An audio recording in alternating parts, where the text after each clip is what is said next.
কয়েক মাস হলো স্টার জলসা অনেকটাই পিছিয়ে পড়েছে তাদের প্রতিদ্বন্দ্বী চ্যানেল জি বাংলার কাছে।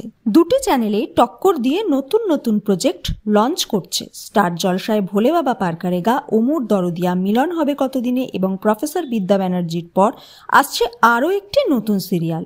ইতিউতি এমন খবরই শোনা যাচ্ছে, এসবিএফ প্রোডাকশনের অধীনে জলসায় আসছে আবারও নতুন একটি ধারাবাহিক। নায়ক নায়িকাও খুবই জনপ্রিয়, কদিন পরেই আসবে প্রোমো। জি বাংলার কোন গোপনে মন ভেসেছের পর রণজয় বিষ্ণু আর কোনো ধারাবাহিকে ফেরেননি। জি5-এ একটি মাইক্রো ড্রামায় অভিনয় করেছেন। শোনা গেছিল এই মুহূর্তে ধারাবাহিকে কাজ করতে চান না তিনি।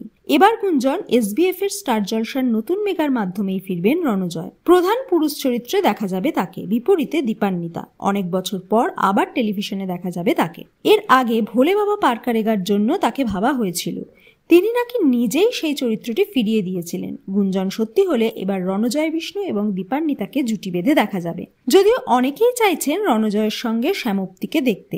নতুন প্রোমো এলে বোঝা যাবে গল্পের ধরন কেমন হবে। জি বাংলায় এসবিএফ এর অধীনে চলছে চিরদিনই তুমি যে আমার।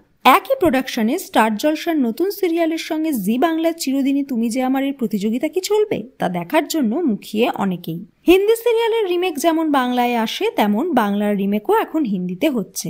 ওমর দরদিয়ার রিমেক আসছে স্টার প্লাসে। এই ধারাবাহিকের মাধ্যমে রনিতা দাস কামব্যাক করেছেন ছোট পর্দায়। তাই ওমর দরদিয়া নিয়ে দর্শকদের চাহিদাও ছিল তুঙ্গে।